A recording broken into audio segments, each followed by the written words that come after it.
وعلى أشرف الأنبياء والمرسلين وعلى آله وأصحابه أجمعين. سبحانك لا علم لنا إلا ما علمتنا إنك أنت العليم الحكيم ولا حول ولا قوة إلا بالله العلي العظيم.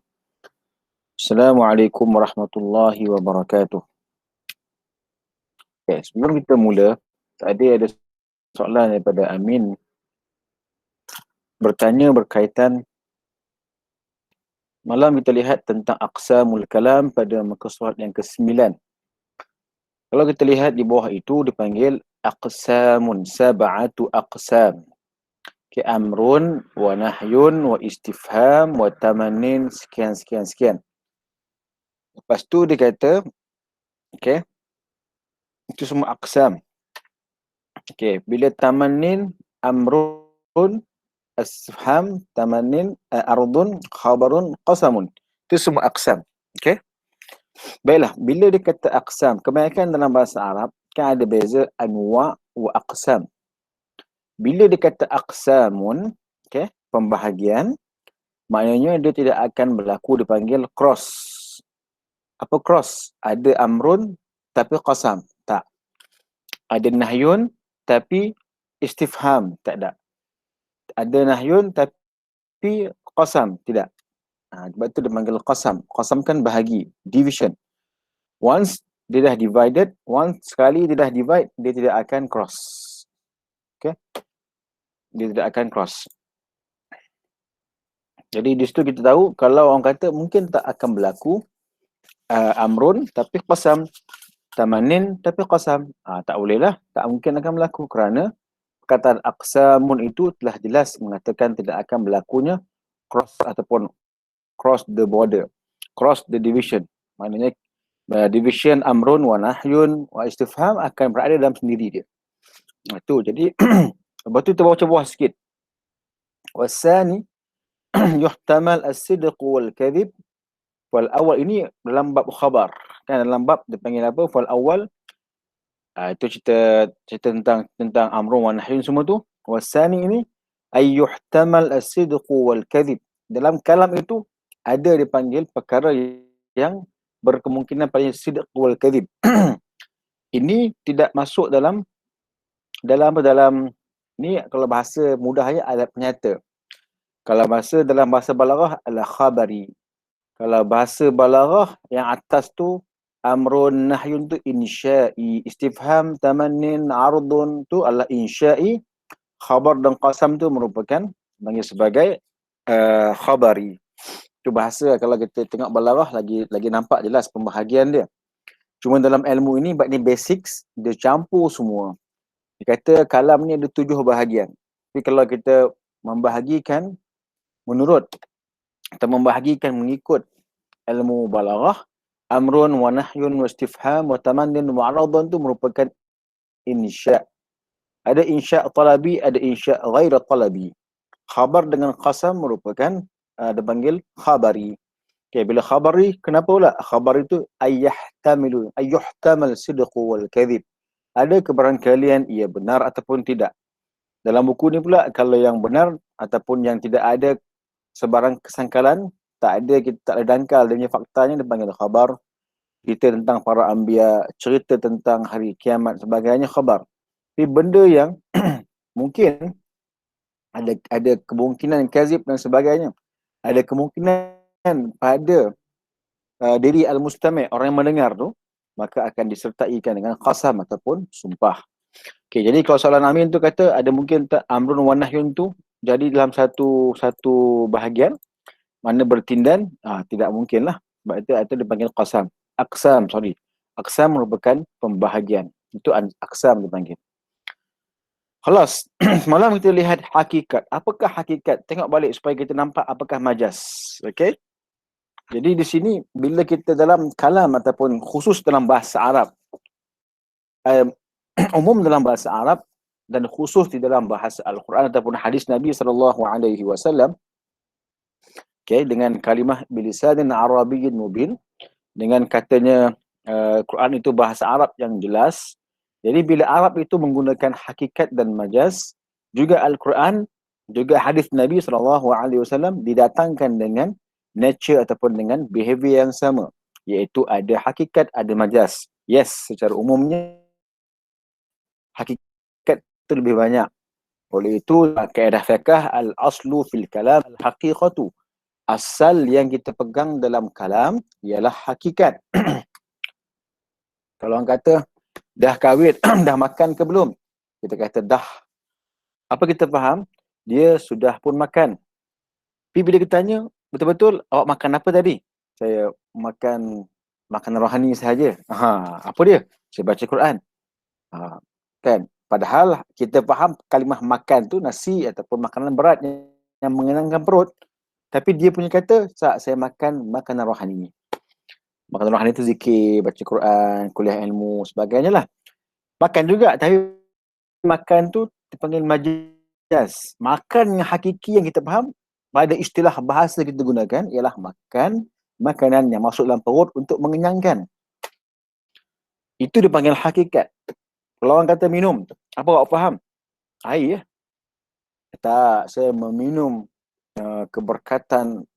Keberkatan pula dah. Tak. Itu majaz. Yang kita faham, saya melihat. Apa dia? Secara hakikatnya, melihat dengan mata kepala. Tapi secara majaznya melihat dengan mata hati. Di situlah beza di antara hakikat dan majaz. Hatta Melayu pun ada sedemikian. Arab lagi banyak sedemikian. Apapun kita kena setuju, kisman, dua pembahagian dalam bahasa Arab ialah hakikat wal majaz. Kita recap balik. Apa hakikat? Mastu'mila fiha ustuliha alaih. Apa yang digunakan dengan kesesuaian apa yang diistilahkan padanya. Contoh dalam mukhafabah solat, dalam hayat keadaan yang khusus indal fuqaha. Bila mana Allah kata wa aqimus solah, solat itu apa dia? Apakah hakikat solat? Lughatan, secara bahasa, doa. As-salah itu doa, kan? Tapi dari segi istilah yang diguna pakai ataupun istilah syarak yang tersebar dipahami oleh orang Islam ialah ia merupakan apa? Ia merupakan satu perbuatan yang dimulakan dengan takbir yang diakhiri dengan salam. Okey. Itu dia panggil. Kalau kita dengar perkataan tu, itu dia. Zakat juga macam tu. Zakat itu harta yang dikeluarkan jikalau cukup syarat dan nisab dengan nisbah tertentu. Itu zakat dari segi istilah hakikat. Hakikat yang dipakai lah. Tapi dari segi bahasa, zakat itu menyucikan. Jadi, yang kita pakai mana? Hakikat. Yang diguna pakai, yang dikenali. Hari ini pula soalan, ma ta'riful majazi? Apakah ta'rif majaz wa mastu'mila fi ghairi mastuliha alaih? Yang apa yang digunakan pada bukan yang diistilahkan padanya, minal mukhatabati, daripada mukhatabah, daripada ucapan daripada Allah. Contoh salat dalam doa indal fuqaha. Dari segi fuqaha, bila dia pakai kalimah salat, maksudnya apa? Secara hakikatnya apa? Semayang lah. Tapi bila ulama fuqaha menggunakan kalimah salat, terkadang-kadang ia merujuk kepada maksud doa. Okey? Doa. Okey. Jadi, contohlah kita doakan wassalatu wassalam. Salat tu apa? Selawat dan salam. Selawat tu apa? Doa kepada baginda. Bukan wassalat tu bukan semayang bukan. Tapi pada istilah fuqaha yang hakikat yang ramai gunakan, ia adalah salat. Okey?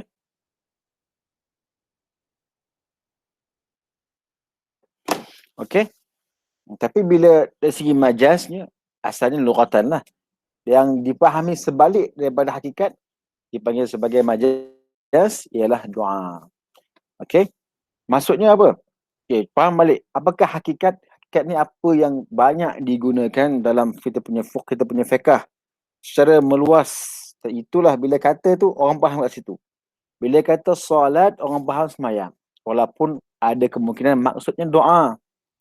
Okey, bila kata zakat, orang faham zakat lah yang bagi duit tu, bayar duit tu. Walaupun ada mungkin maksudnya menyucikan dan seterusnya. Okey. Tayamum. Tayamum ni maksudnya ialah tayamum, perbuatan menggantikan wuduk tu, hakikat dia. Tapi ada kemungkinan maksudnya adalah qasad. Qasad, berniat, bertujuan. Jadi itu semua adalah majaz kepada kalimah-kalimah itu. Tamam. Okey, jadi sebenarnya kita terbalikkan maksud hakikat, inilah dia majaz. Lawan kepada hakikat adalah majaz, lawan kepada majaz adalah hakikat. Khalas, kita teruskan. Soal 10, ila kam tanqasimu al-haqiqatu. Kepada berapa terbahaginya hakikat itu? Kan?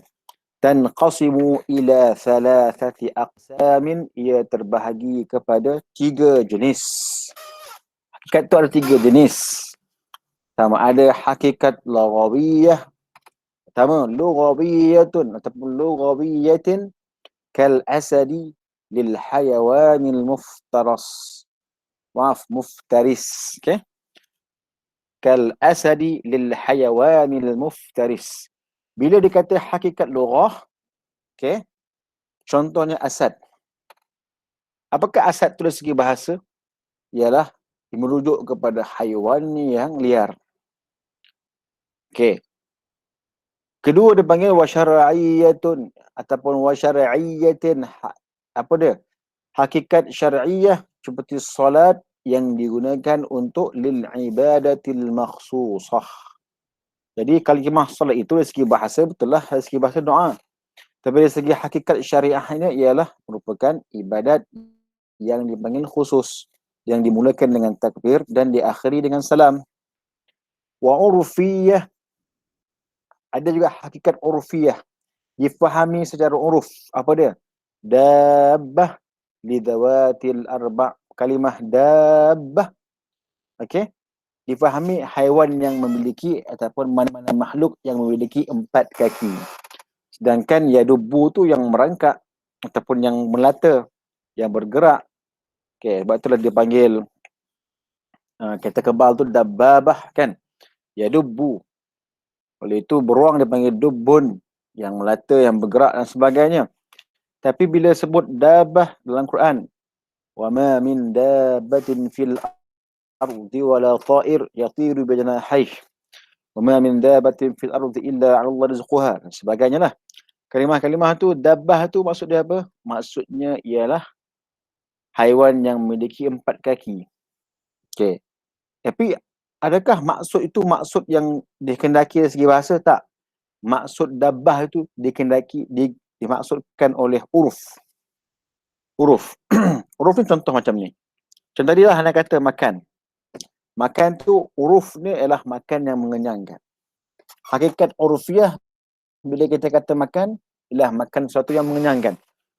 Sekalipun tidak nafikan makan rohani itu berzikir, mengaji ilmu juga adalah makan. Tapi makan tu dipanggil makan yang majazi. Tapi hakikat urfiah itu dipanggil sebagai yang digunakan. Okey, mungkin kamu antum akan tanya, adakah semua kalimah ada hakikat lughawiyah, hakikat syar'iyah, hakikat urfiyah? Kita kata tidak semua kalimah. Ada kalimah yang contoh macam solat, dia ada hakikat lughawiyah. Apa dia? Doa. Solat, dia ada hakikat syar'iyah. Apa dia? Ibadah yang dimulakan dengan takbir, diakhiri dengan salam. Solat, dia tidak ada urfiyah. Dia tak urfiyah, tak mencipta urfiyah dia ialah syar'iyah. Jadi bila bertembung, mana kita nak utamakan syar'iyah ke lughawiyah ke urfiyah? Dalam bahasa agama kita utamakan syar'iyah, kemudian baru utamakan urfiyah, kemudian baru kembali kepada lughawiyah. Lughawiyah sentiasa yang terakhir, syar'iyah lebih kuat, urfiyah yang kedua, yang ketiga lughawiyah. Contoh bila orang kata solat, contohnya nak faham doa ke nak faham semayang? Saya dah solat dah. Kata. Apa kita faham? Doa ke semayang? Semayanglah, sebab apa? Itu lebih utama. Walaupun benar hakikat bahasa ataupun hakikatul lughawiyah bagi solat ialah doa. Kadang-kadang orang nak nipu kan. Awak semayang belum? Dah doa, dah solat dah. Tapi hati kata solat tu doa je. Bukan semayang pun. Jadi bila bawa mahkamah, contoh kan. Adakah hakim tanya, adakah kamu telah mengerjakan solat? Sudah. Hakim pun pandai. Solat tu bermaksud lughawiyah ke syar'iyah. Kalau lughawiyah doa semua orang boleh buat doa. Tapi syar'iyah ialah dengan membuat ibadat yang semayang, iaitu perlu ada takbir sampailah kepada salam. Jadi itu dia punya tingkatan dia. Okey. Mana yang paling kuat sekali? Syariah paling kuat. Khususnya term yang dibawa kepada syariat. Solat, zakat, puasa kan. Puasa tu, siam ataupun saum itu apakah dari segi bahasa? Lughawi mengatakan itu imsak, menahan. Kan? Inni nadartu lirrahmani sauma, kata Nabi Zakaria. Aku menadar untuk sauma. Apa sauma? Bukan puasa. Untuk menahan daripada berkata. Falan ukallimal yawma insiya. Aku takkan berkata dengan siapa manusia pun. Maknanya, Nabi Zakaria bernadar untuk menahan diri dia untuk berkata-kata. Tapi dia kata sauma. Jadi kalimah saum itu lughawiyah merujuk kepada imsak, menahan. Tapi dari segi bahasa syar'inya ialah ibadah. Biniyatin makhsusah kan. Bi fi'lil makhsusah fi waqtin makhsusah. Kan? Perbuatan dengan niat tertentu, dengan cara tertentu, dengan waktu tertentu. Iaitu itu dipanggil puasa lah. As-siyam fi Ramadan. Okey. Jadi bila bertemu di antara lughawi ke syar'i, nak panggil mana? Pakai yang syar'i lebih kuat. Lepas tu urfi lebih kuat. Lepas tu barulah lughawi. Okey? Itu dipanggil. Sebab itulah kalau dalam perbahasan fiqh, kita tengoklah semua benda, semua topik yang dibincangkan oleh para ulama kita, dia akan bahas berbahasa. Ma makna hadza lughatan? Apakah maksud ini dari segi bahasa, dari segi sekian-sekian, barulah pergi kepada istilah syar'iyah ataupun istilah urfiyah. Okey. Jadi hakikat ni ada berapa banyak kemahagian? 3. Apa dia? Lughawiyah, kedua syar'iyah, ketiga urfiyah. Dan tidak semua kalimah itu ada 3-3. Ada yang 2, ada yang 3, ada yang 1 je. Tapi maaf, ada yang 2. Lughawi semuanya ada. Okey, lughawi semuanya ada kebanyakan. Semua kalimah ada kalimah lughawi. Bahasa yang tak ada bahasa macam Arab. Sebab semua kalimah tu ada lughawi dia. Dan ada lughawinya itu yang dipakai urfi. Apa dia? Macam-macam lah kan? Macam-macam lah. Dan kalimah lihat, kot lihat. Bila kata lihat itu, ialah melihat dengan mata. Cuba tengok kalimah nadhara dalam mu'jam. Apa maksud dia? Dan nadhara juga digunakan dalam bahasa urfi. Saya melihat dia datang. Apa dia? Bukan merasa. Melihat tu ialah melihat akan kelibatnya. Mana melihat dengan mata. Itu juga difahami oleh urfi. Bila kita kata kalimah melihat, awak faham apa? Melihat dengan mata. Saya nampak dia semalam. Nampak, lihat. Apakah maksud nampak dan lihat? Saya nampak dia punya syakhsiyah lah tu. Okey, itu merupakan maksud lughah. Dan lughah tu juga dipakai untuk uruf. Ada banyak macam tu. Banyak kalimah macam tu. Lughah itu menjadi bahasa uruf. Okey. Melayu apa bahasa kita Melayu? Macam apa yang bahasa Melayu kita yang lughatannya ada tapi urufnya lain. Payah sikit bahasa kita, payah kita nak buat kaitan dengan ni sebab kita banyak mengambil bahasa luar.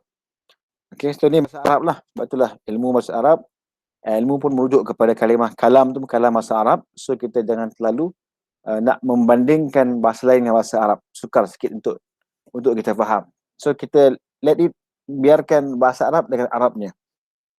Mungkin boleh analogi beberapa keadaan, tapi bukan semua keadaan. Okey, ada lughawiyah, ada syar'iyah, ada urfiyah. Kemudian, last. Panjang lah pula ni. Apalah, ni kita tengok esok lah kemudian lah. Okey, so kita patah balik . Kalam itu tahu pembahagian dia 7. Dari 7 tu ada 5. Yang pertama tu merupakan insya'i. Yang kedua ujung tu merupakan khabari. Kalam juga bagi pada 2 dari segi penggunaan dia. Apa dia? Sama ada hakikat ataupun majaz. Apakah hakikat? Yang dipahami orang dengan penggunaannya. Apakah majaz? Yang sebalik daripada apa yang dipahami oleh manusia ataupun oleh fuqaha dan sebagainya. Okey, apakah dia majaz? Apakah dia hakikat? Apakah pembahagian hakikat? 3. Hakikat lughawiyah, tu basic. Hakikat syar'iyah, tu yang banyak. Hakikat urfiyah, tu yang banyak digunakan. Syar'iyah dalam bab syarak sahaja. Kan? Tak ada. Contoh kalau anda ambil dalam bab apa?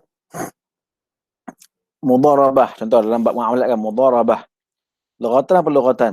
Mudharabah ni maknanya usaha. Yadribuna fil ard, kan? Yadribuna fil ard, berusaha mengusahakan bumi. Dari segi bahasa syariah apa? Ialah satu akad ke atas satu kerja dengan pembahagian yang dipersetujui di awal akad itu. Dengan hasilnya lah. Okey, itu mudharabah dari segi bahasa syarak. Mudharabah dari segi uruf orang iktisad atau orang ekonomi ialah spekulasi. Mudharabah ni spekulasi. Arab panggil English panggil speculation, kita panggil spekulasi, Arab panggil mudharabah. Jadi ada kalimah-kalimah yang lughahnya ada syaraknya ada, juga ada urufnya. Uruf tu bukan semualah uruf orang tertentu. Uruf iqtisadiyin. Uruf orang-orang ekonomi dipanggil mudharabah, tu ialah spekulasi. Okey, jadi itu di antara benda yang ini semua benda asas ke dalam bahasa memahami kalam Al-Quran ataupun nas Al-Quran dan hadis Nabi alaihi salatu wassalam. Okey, cukup tu untuk malam ni. InsyaAllah depan esok kita try buat kuliah. Mudah-mudahan ada manfaatnya. Wallahu a'lam. Wassalamualaikum.